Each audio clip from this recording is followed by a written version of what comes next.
जैसा कि हमने आपको बताया पिछली वीडियोस में, जिसमें हमने आपको चैप्टर्स के नाम बताएं, सिलेबस डिस्कस किया, उसी कक्षा में हमने आपको बताया कि हर दिन आपको एक वीडियो रिकॉर्डेड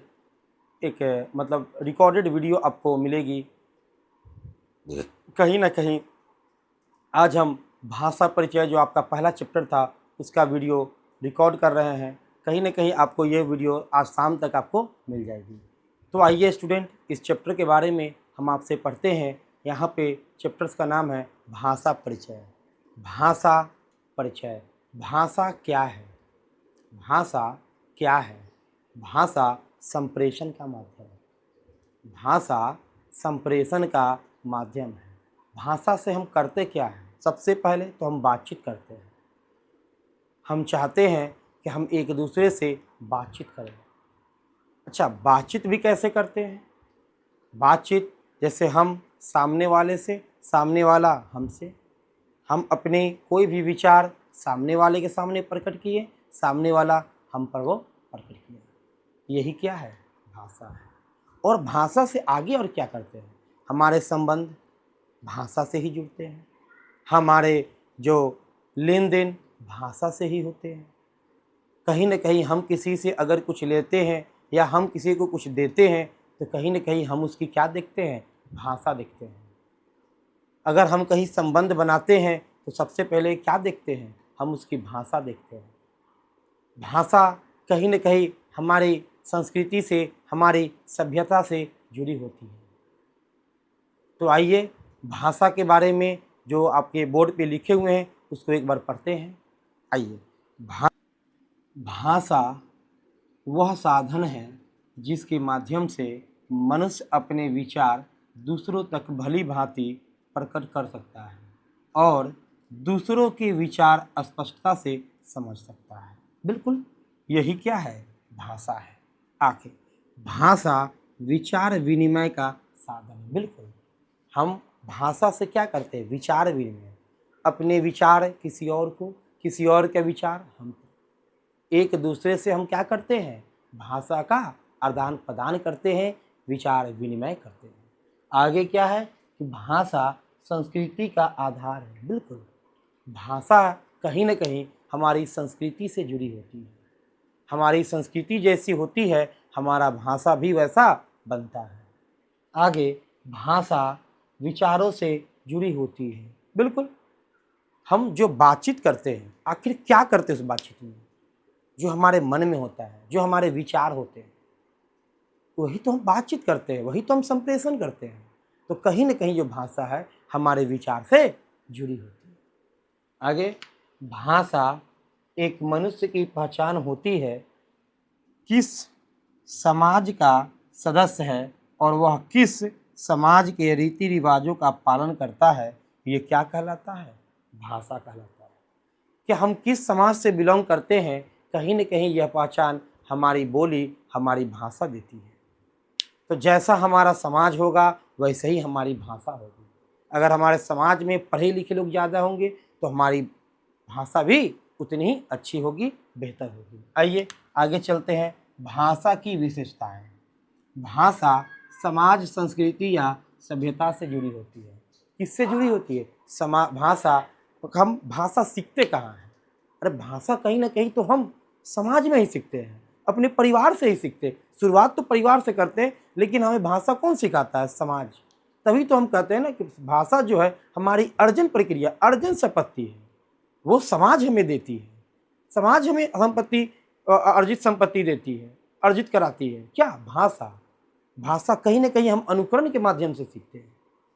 शुरुआत तौर जब हम करते हैं तो अनुकरण करते हैं। समाज में लोग कैसे बोल रहे हैं, परिवार में लोग हमारे बड़े कैसे बोल रहे हैं, इन सब चीज़ों को देख करके हम भाषा सीखते हैं। आगे चल के हम भाषा में और बारीकियों को समझते हैं, पर शुरुआती कहीं ना कहीं तो हम किससे करते हैं? अनुकरण से करते हैं। आइए। भाषा सतत परिवर्तनशील प्रक्रिया है। बिल्कुल भाषा जो होती है हर थोड़ा समय पर बदलती है, हर थोड़ा समय पर उसमें चेंजिंग आती है। किसमें? भाषा में। तो भाषा कहीं ना कहीं क्या है? सतत परिवर्तनशील, लगातार उसमें थोड़ा थोड़ा परिवर्तन होते रहे। दिखता हमें 20, 25, 30 सालों बाद है। जैसे 20, 25 साल पहले हमारे जो बड़े थे वो जिस तरीके से बातचीत करते, क्या हम वैसे बातचीत करते हैं? 25-30 साल पहले जो गाना बनती थी, जिस तरीका से जिस लाइन उसमें इस्तेमाल किए जाते थे, जो शब्द इस्तेमाल किए जाते थे, क्या वो आज हो रही है? नहीं, आज वैसे नहीं इस्तेमाल हो रही है। उसमें बहुत सारे परिवर्तन, लेकिन 20-25 सालों में ये परिवर्तन देखने को मिलता है। होता तो हर दिन थोड़ा बहुत है, लेकिन मिलता हमें 20-25 साल बाद है। आइए, भाषा एक अर्जित संपत्ति है। बिल्कुल, अभी हमने आपको बताया कि भाषा जो होती है एक अर्जित संपत्ति होती है। भाषा मानव की विशेषता है, यह अनुकरणीय है। बिल्कुल, शुरुआती तौर पे हम भाषा को कहीं न कहीं अनुकरण से सीखते हैं। आइए, भाषा नियमबद्ध व्यवस्था है। बिल्कुल, हर भाषा की अपनी एक व्यवस्था है। जैसे हिंदी की अपनी एक व्यवस्था है, इंग्लिश की अपनी एक व्यवस्था है, उर्दू की अपनी एक व्यवस्था है। हर जितनी भी भाषाएं हैं, सबकी अलग अलग व्यवस्था है। आगे भाषा व्यवस्थाओं की व्यवस्था है। भाषाएं एक दूसरे, अच्छा, भाषा बढ़ती कैसे, भाषा और बेहतर कैसे होगी?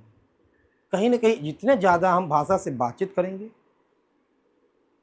एक दूसरे से रिलेट करेंगे, उतना ही भाषा हमारी अच्छी होगी, निखरेगी, बेहतर होगी। तो भाषाएं एक दूसरे से सानिध्य में फलती फूलती रहे। भाषा का मानक रूप होता है। बिल्कुल, हर भाषा का अपना एक मानक रूप होता है। भाषा लिपि संकेतों के द्वारा रूप धारण करती है। बिल्कुल, भाषा को कहीं ना कहीं पहले जो शुरुआती समय में जब भाषा बोला गया होगा तो मौखिक बोला गया होगा, बाद में उसे लिपिबद्ध किया होगा, लिख करके उसे रखा गया होगा, और हर जगह के लोग अपने अपने लिपि में लिखे होंगे। जैसे हिंदी बोलने वाले उसने देवनागरी में लिखा होगा, इंग्लिश बोलने वाले रोमन में लिखा होगा, पंजाबी बोलने वाले गुरुमुखी में लिखे होंगे। तो कहीं ना कहीं जो मौखिक बातें हैं सब अलग अलग लिपि में लिखते हैं, संकेतों से लिखते हैं। आइए, भाषा सामाजिक संपत्ति है। बिल्कुल, भाषा कहीं ना कहीं हम समाज के द्वारा, समाज से ही हम सीखते हैं।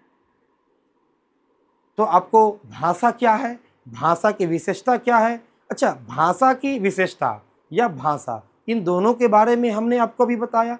अभी हम इसके आगे बताएंगे भाषा की प्रकार क्या है, जिसमें हम बात करेंगे सांकेतिक भाषा, मौखिक भाषा, लिखित भाषा के बारे में बातचीत करेंगे। कहीं ना कहीं सांकेतिक भाषा क्या होता है इसके बारे में बातचीत करेंगे। तो आइए इसके आगे चलते हैं, इसके आगे बढ़ते हैं। आइए, तो चलिए, भाषा में 3 टाइप होते हैं, एक मौखिक भाषा, लिखित भाषा और सांकेतिक भाषा। लिखित भाषा, मौखिक भाषा। अच्छा, भाषा का प्राथमिक रूप क्या है? भाषा का प्राथमिक रूप मौखिक है। कभी न कभी भाषा को सबसे पहले बोला गया। क्या किया गया? बोला गया। उसके बाद भाषा का क्या आया? लिखित रूप। अच्छा, ये सांकेतिक भाषा, ये कहीं ना कहीं प्राकृतिक भाषा है। ये उन लोगों के लिए है जो मुंह से बोल नहीं सकते, उनके लिए क्या है? सांकेतिक भाषा। तो आइए देखते हैं सांकेतिक भाषा। अपनी बातों को समझाने के लिए अपने हाथों को हिला डुलाकर संकेतों के माध्यम से बच्चा सर्वप्रथम सांकेतिक भाषा का प्रयोग करता है। हालांकि सांकेतिक भाषा क्या है, जैसे मान लीजिए कि हम आपको ये लेक्चर दे रहे हैं, तो कहीं ना कहीं हमारा हैंड मूवमेंट भी हो रहा है, हम अपने हाथ के इशारों से भी आपको समझाना चाहते हैं कि ये चीज़ें क्या क्या है। तो ये कहीं ना कहीं हम क्या कर रहे हैं? संकेत। एक और एग्जांपल लीजिए, मान लीजिए कि आप कहीं जा रहे हैं कार से, 4 व्हीलर से आप जा रहे हैं कहीं कार से, और जाते जाते आपने देखा कि ट्रैफिक लाइट्स रेड कलर का जल गया। तो आप इससे क्या समझते हैं कि हमें यहाँ अब रुक जाना है। फिर ग्रीन हो गया तो हमें चलते रहना है। कोई बाइक से जा रहा हो और लेफ्ट साइड का इंडिकेटर दे रहा हो, इसका अर्थ है कि उसने क्या किया है? संकेत दिया है कि हम लेफ्ट साइड जाएंगे। कहीं ना कहीं ये सब क्या है? संकेत। कभी कभी हम जाते हैं ज़्यादा दूर तो लिखा रहता है वहाँ पर मुंबई 350 किलोमीटर, मतलब एरो का चिन्ह दिया होता है, तो हम समझ जाते हैं कि इस तरफ जाने पर 350 किलोमीटर दूर मुंबई आ जाएगा। तो कहीं ना कहीं ये सब चीज़ें क्या थी? संकेत। क्या थी जी? संकेत।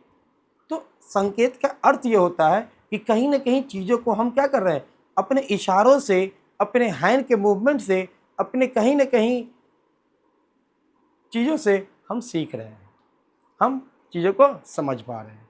दूसरी नंबर बात, सांकेतिक भाषा कहीं ना कहीं आप फेस के एक्सप्रेशन देख के ही समझ पाएंगे, बॉडी लैंग्वेज को देख के ही समझ पाएंगे, कहीं ना कहीं ये दिखने पे आधारित होता है। तो आइए, यही बात उसने कहा है कि अपनी बातों को समझाने के लिए अपने हाथों को हिला डुला कर संकेतों के माध्यम से बच्चा सर्वप्रथम सांकेतिक भाषा का प्रयोग करता है। आगे, किसी चिन्ह विशेष या संकेतों के माध्यम से, किसी चिन्ह विशेष या संकेतों के माध्यम से विचारों का आदान प्रदान करना सांकेतिक भाषा के अंतर्गत आता है। कहीं ना कहीं सांकेतिक भाषा में कोई ना कोई चीज़ें वैसे उन बच्चों के लिए होता है जो मुंह से बोल नहीं पाते हैं। आइए, यह कह रहा है कि सांकेतिक भाषा प्राकृतिक भाषा है। बिल्कुल, कहीं ना कहीं ये किसा कहा कैसी भाषा है? प्राकृतिक भाषा है। सांकेतिक भाषा का व्याकरण होता है। बिल्कुल, ये इम्पोर्टेंट लाइन है जी, ये स्टार दे दीजिए, डबल स्टार। ये एक बार एग्ज़ाम में क्या 3-4 बार एग्ज़ाम में जो ऑप्शंस होते हैं उसमें पूछा गया था। ऊपर लिखा हुआ था कौन सा कथन सही नहीं है, और ये लिखा हुआ था कि सांकेतिक भाषा का व्याकरण होता है। बहुत सारे स्टूडेंट इसमें गलती करते हैं, इस ऑप्शन को लगता है उन्हें कि सांकेतिक भाषा का कोई व्याकरण नहीं होता, जो कि गलत है। सांकेतिक भाषा का व्याकरण होता है, तभी तो हम समझ पाते हैं। अगर व्याकरण नहीं होता तो हम चीज़ें समझ कैसे पाते हैं, इशारों को समझ कैसे पाते हैं? व्याकरण कहीं ना कहीं होता है। संकेत भाषा का विकास बधिर समुदाय में होता है। बिल्कुल, जहाँ बधिर का अर्थ हुआ जहाँ पे लोग बोल नहीं पा रहे हैं, जहाँ पे बोल नहीं पा रहा, जिससे हम लोग गूंगा कहते हैं, जो बोल नहीं पाता है, वहीं पे सांकेतिक भाषा का इस्तेमाल होता है। सांकेतिक भाषा केवल एक नहीं अनेक होती है। जैसे मान लीजिए अमेरिका में ASL, ब्रिटिश में BSL, British sign language, American sign language. अब ये ज़रूरी नहीं कि ये जो सांकेतिक भाषा है, जो मान लीजिए आज हम इंडिया में हैं तो इंडिया में जो सांकेतिक भाषा है वो ज़रूरी नहीं कि अमेरिका में उसी चीज़ का साइन का सेम मीनिंग हो। अलग भी हो सकते हैं, अलग भी हो सकते हैं। कोई अगर अलग देश है, वहाँ हो सकता है जो साइन हम यहाँ इस्तेमाल कर रहे हैं वहाँ उसका मीनिंग कुछ और हो, उसका मीनिंग कुछ और हो। जैसे हम लोग इम्पोर्टेंट किसी चीज़ को मार्क करने के लिए हम एक संकेत देते कि स्टार, हो सकता है स्टार का मीनिंग कहीं कुछ और हो। तो अलग अलग जगहों पे सांकेतिक भाषा का अलग अलग मतलब हो सकता है। संकेत भाषा व्याकरण का साथ एक स्वाभाविक भाषा है। बिल्कुल, कहीं ना कहीं ये क्या है? एक स्वाभाविक भाषा है। जैसे हमें भी अगर कोई आदमी इशारा करेगा तो 90% उम्मीद है कि हम चीज़ों को समझ जाएं।